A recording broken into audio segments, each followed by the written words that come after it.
Okay, I believe we are live.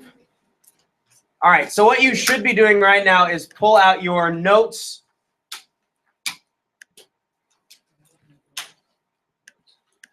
Just your regular, straight-up, everyday English notes. And then again, if you see it on the wall, it's something you should write down in your notes section. We're going to continue on to the show, not tell strategies that we started last week, it was actually. So the first thing that we looked at with show, not tell was descriptive writing utilizing 5 senses and what is taste, sight, sound, and touch. Very good. Do you have anything to add? That's what I thought. Very good. Because they can't answer back. So we're going through and going to add 2 more, one today and then one tomorrow. And the first or the second of the 3 show not tell strategies is called action writing. Because when you're reading something, especially a narrative, you don't want it to be just very straightforward and boring and blah. You want to have something more exciting. Google Plus Hangouts is sharing your screen with. Okay, that's fantastic. Let's just hide you and move on. So action writing. This is what you should have as a heading in your notes under the show not tell strategies. We did 5 senses. Now we're doing action. So action writing is where writers must show the readers what's happening as it happens, much like a radio play-by-play. So keep in mind, if you are writing a book or writing a story or whatever the case may be, it's not like a television show or a movie where we can video record the action and you can visually see what's happening. As a writer, we've got to make that visual image happen in the reader's mind, which means, again, we've got the power to control what are they going to see in their heads and what is going to be left up to their imagination. So writers must show the readers what's happening as it happens, much like a radio play-by-play.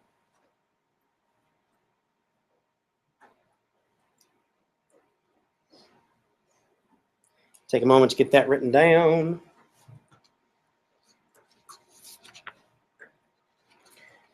While we're waiting, Colton, who'd you like to give a shout out to? Zach Hesterman. Hi, Zach Hesterman. Tanner Wubbles. And Tanner Wubbles. Hi, gentlemen. All right, are we good? Can we move on? Still writing? Oh, Kenzie would also like to shout out Zach Hesterman, too. Thank you for that. So what we're going to do is watch just a quick video clip to give you the idea of what we're looking at when it is the play-by-play. We don't do radio sports all that often anymore. It's usually videos that we watch, television, live sporting events. But you'll notice that the broadcasters are always describing what's going on. And that's kind of the idea of what we're going for here. Assuming my video works.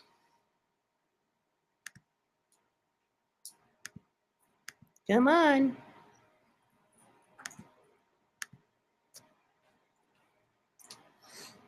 Anybody know hockey? Want to make something up?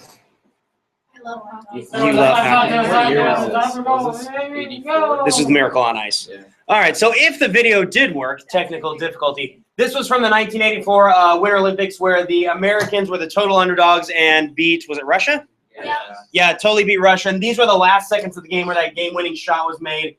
But if we were to hear it, the announcer is, again, giving it as it happens. So Bobby is skating down the side of the rink. He slaps it up to Ricky across the ice. The Russian Bob Beninsky pulls a gun and shoots him. Yeah, that didn't actually happen. But, yeah, you got the right idea. So that's what we're talking about with play-by-play. I apologize that the video didn't work, but we'll be okay. Next thing. Go ahead and write this down. This is a quote that kind of gives you an easier way to think about, well, how do I do action, or how do I know I'm writing action correctly? This is a Mark Twain quote. He once said, "Don't say the old lady screamed, bring her on and let her scream." Which means in your writing, don't write the old lady screamed. Your writing should look something like, yeah, no, write it in your notes. Sorry, that's not clear. But if you're writing a story and an old lady screaming, don't write in the story, the old lady screamed. That's boring. What you need to do is something along the lines of, Ethel waddled up with her 4-legged walker to the front of the room. She threw the walker on the ground. She ripped her hairnet off, leaned back and went, "Wah!"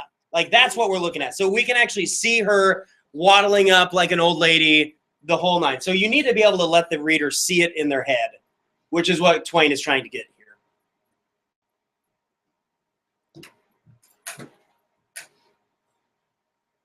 Good to move on or need more time?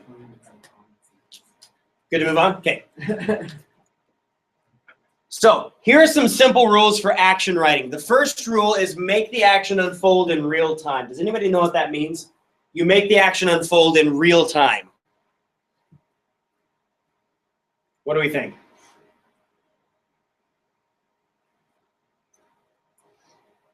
If I were to write something along the lines of the two guys had a really gnarly, nasty fight and Bob got knocked out, is that what's happening in real time? No, not really. What would be real time? Think back to what we wrote down earlier. Sports terminology. What should you give? Danny? Everything has tense. Well, the tense could have a part to do with it, yeah. Yeah, writing down play-by-play what's happening as it happens. So again, if we've got two people fighting like we got this gentleman here on the screen, we can say Mark, the really wimpy, nerdy guy with glasses, was standing there when all of a sudden Muhammad Ali swings in with the right cross, connects with Mark's face, spit and sweat fly everywhere. His head explodes in a painful explosion of guts and blood. We should use people's names from the other class. We should use, okay, we'll try that. All right. So that's the first rule. When you write it, do it in real time, play by play as it's happening. Rule 2, keep your pacing quick and forward moving.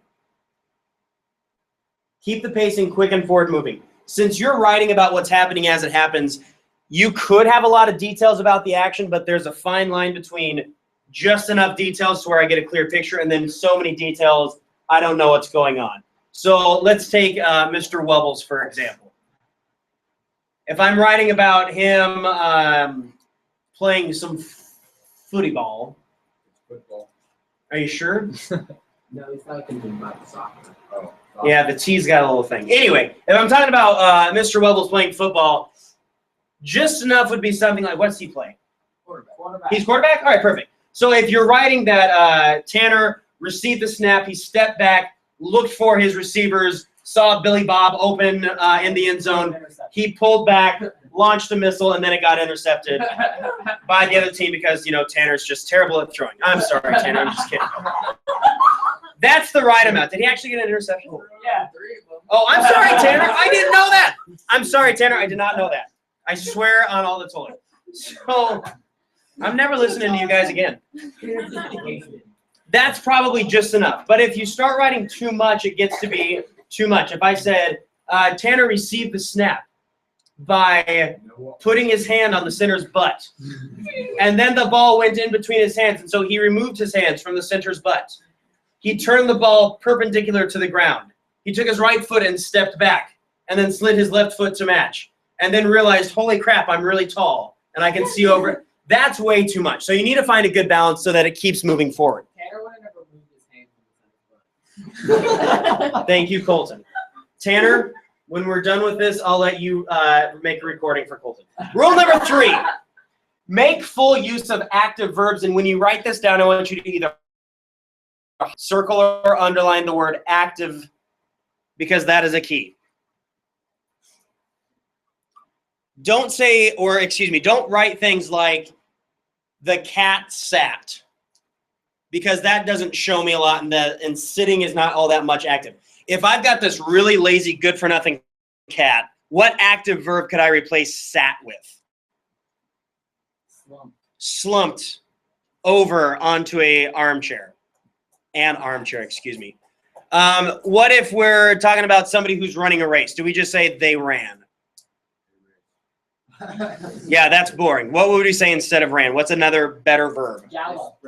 Gallop, sprinted. Very good. So that's what we mean by good use of strong action words. You do not need to write this down, but here's an example of what really, really good active writing looks like. So this is from a story called Into the Woods, not the musical. It's a book.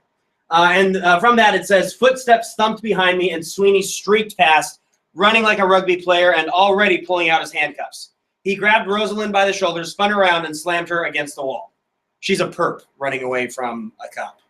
So in this, we have some of those rules already taken care of. We've got active verbs like streak past, running, spun her around, slammed against the wall. We've got those active verbs. We keep it moving forward, just enough information to see it, but at the same time, not enough to completely overwhelm the reader. Yeah, good?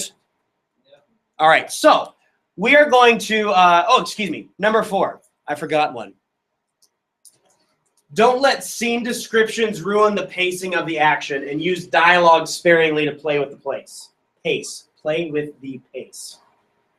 Don't let scene descriptions ruin the pacing of the action, and use dialogue sparingly to play with pace.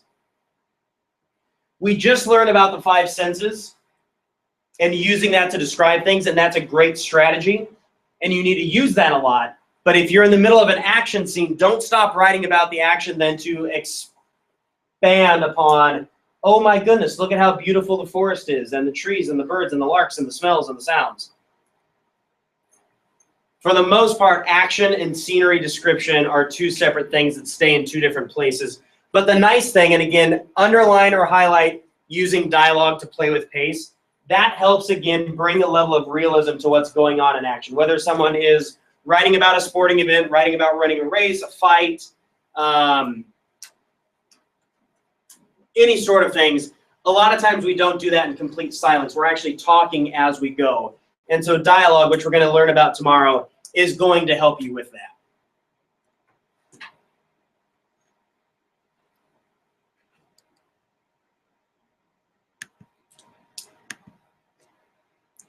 Is we good? Yeah. So those are the basics for show, not tell, writing action, and we're going to be practicing this. Now, here's what I would like you to do. Pull out your unit schedule, the green.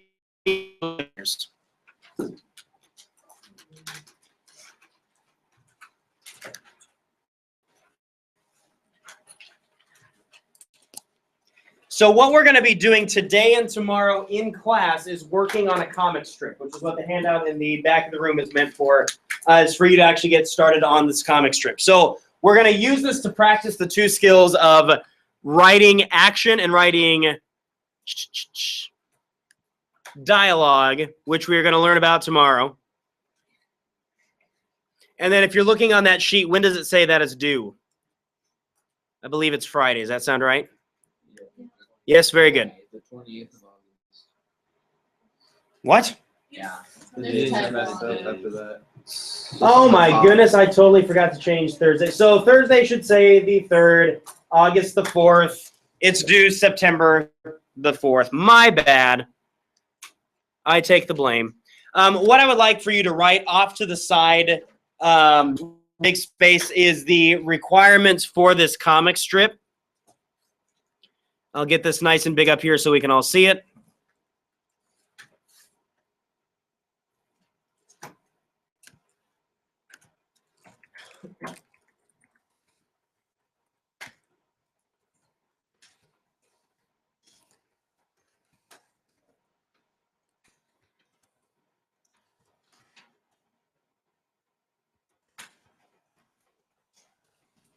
So what we're going to be doing is making a comic strip, and then we're going to be doing this kind of in the style of a graphic novel where you get pictures and everything, but we see the people's dialogue, and then we also, typically in those, if you ever looked at those older comics, in the bottom they would have boxes that actually described some of the action because you only get a still picture, and so we kind of need that. So you need at least 2 panels, which if you look at that, there are 7 squares. Each square is a panel. At least 2 of those panels need to have dialogue in them, following dialogue rules, which we will learn tomorrow. You'll need at least 2 panels of action writing, so you can have, again, an image in there, but at the bottom right, you know, Spider-Man swung around and kicked the perp in the face, knocking all of his teeth loose, yada, yada. And then in every panel, you need some sort of an image to go along with it.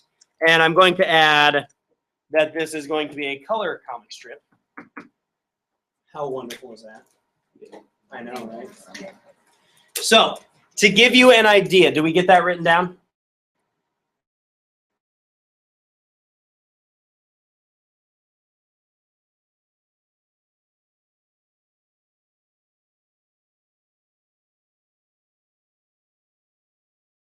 7 panels. And we come up with some sort of a story. It could be a superhero story since we're doing comedy, a sports-related one. If you're into sports, it could be something out of a movie that you really enjoy. It could be something you totally make up. That's up to you. But let's just say, for the sake of argument, maybe in this first panel, we have 2 characters, and then we have nice big word bubbles so that we can hear this is what we're talking about. This is what they say to each other. And the next panel, maybe they are doing something active, and then on the bottom you write out here what the action is in that panel. And then you can just alternate, and then since you only need 2 of each at minimum, that means you'll have at least 3 where you don't have to have words of any kind. You can use just images if you want. Of course, you can have more than just 2. So does that make sense, what you're being asked to do? Yay, nay? Yeah. Okay, so we'll have today and tomorrow to work on it, and it is due Friday. So as long as you've got that written down, that should be good. So this will now be work time for you.